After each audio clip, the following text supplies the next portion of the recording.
নমস্কার, যদি রান্নাবান্না ব্লগে তোমাদের সবাইকে স্বাগত। আমি চলে এসেছি নতুন একটা রেসিপি নিয়ে। এখানে নিয়েছি চিকেন, ভালো করে পরিষ্কার করে নিয়েছি। তার মধ্যে দিয়েছি সোয়া সস, টমেটো সস, এখানে আদা বাটা, রসুন ভালো করে মাখিয়ে এখন কিছুক্ষণের জন্য রেখে দেবো।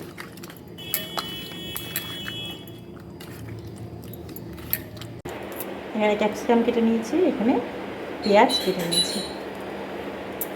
এই যে দুপুরবেলা এটা ম্যারিনেট করে রেখেছিলাম, এর মধ্যে এবার ক্যাপসিকাম আর পেঁয়াজটাও একটু দিয়ে রাখবো।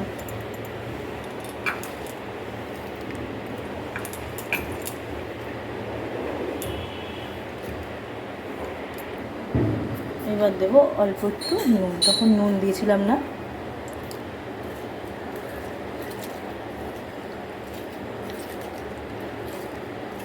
তাই নুন দিয়ে আবার সব ভালো করে একটু মিশিয়ে নেব।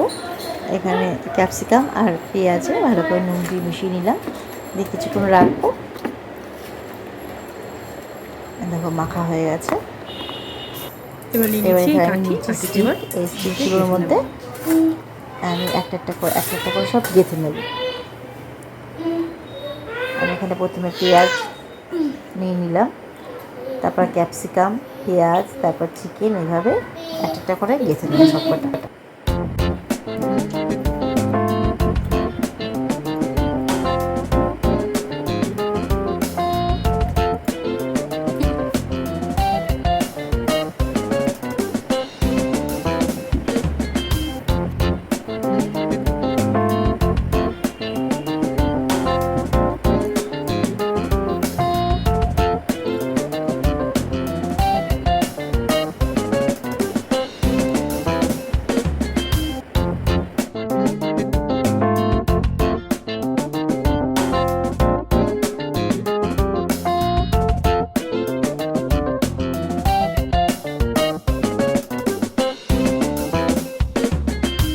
এই যে একটা এভাবে তৈরি করা হয়ে গেছে, এইভাবে আমি সব কটা বানিয়ে নেব।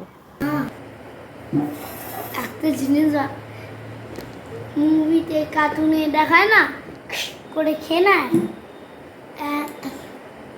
করে চামড়ার মতন, এটাই মা বানাচ্ছে চিকেন দিয়ে।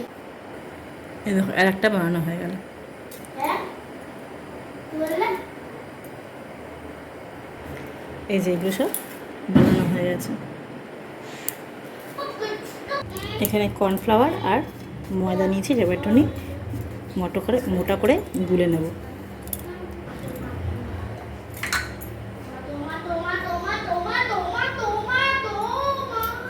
জল আর হালকা নুন দিয়ে কর্নফ্লাওয়ারটা ভালো করে গুলে নিচ্ছি।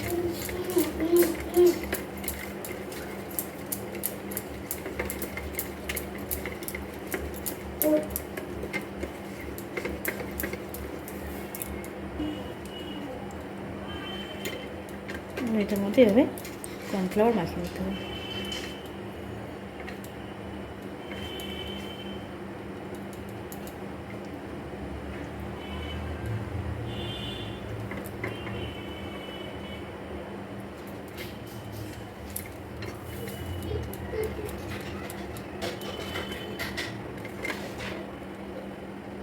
এখানে আমি একটা কড়াই বসিয়ে দিয়েছি আর অল্প পরিমাণে সর্ষের তেল দিয়ে দিয়েছি। তেলটা গরম হয়ে গেছে, এবারে আমি একটা একটা করে ছেড়ে দেবো ভাজার জন্য। এভাবে খুব আঁচটা একটু কমিয়ে নিতে হবে, ইন্ডাকশনটা একটু কমিয়ে নেব। কমিয়ে নিয়ে একদম প্রথমে হালকা করে ভেজে নেব, যাতে মাংসটা ভালো করে সেদ্ধ হয়ে যায়। এখানে পেঁয়াজটা একটু ভাজা ভাজা হবে, পেঁয়াজ আর ক্যাপসিকামটাও ভাজা ভাজা হবে, সেইভাবে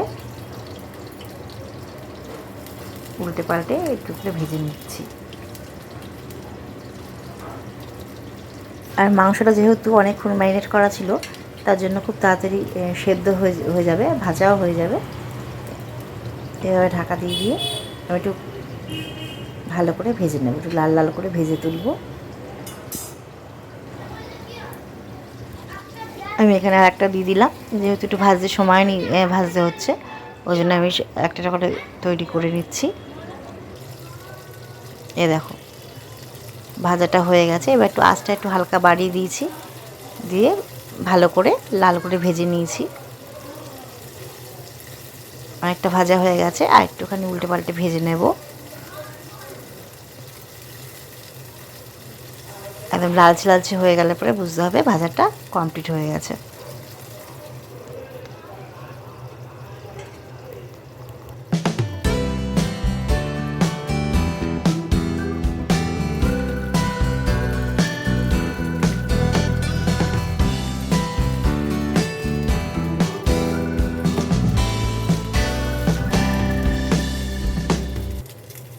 এই 3টে ভাজা হয়ে গেছে, আমি তুলে নিচ্ছি।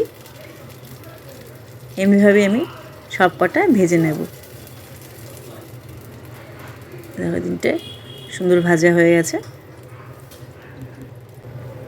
এই যে আমি আরগুলো ছেড়ে দিচ্ছি, আরগুলো সব ভাজা দিয়ে দিচ্ছি এক এক করে।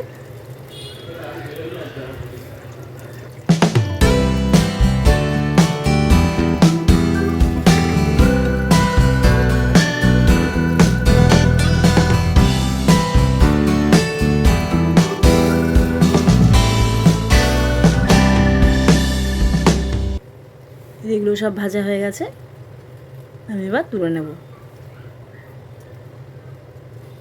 তাহলে আমার রেসিপিটা তোমাদের কেমন লাগলো আমাকে জানিও। আর আমার রেসিপি যদি তোমাদের ভালো লেগে থাকে তাহলে অবশ্যই লাইক, শেয়ার অ্যান্ড সাবস্ক্রাইব করো।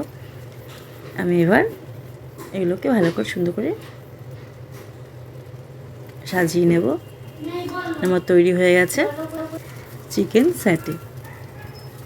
তোমরা এভাবে তৈরি করে নিতে পারো বাড়িতে, ছোটো বাচ্চারা খুব ভালোভাবে এটা খাবে।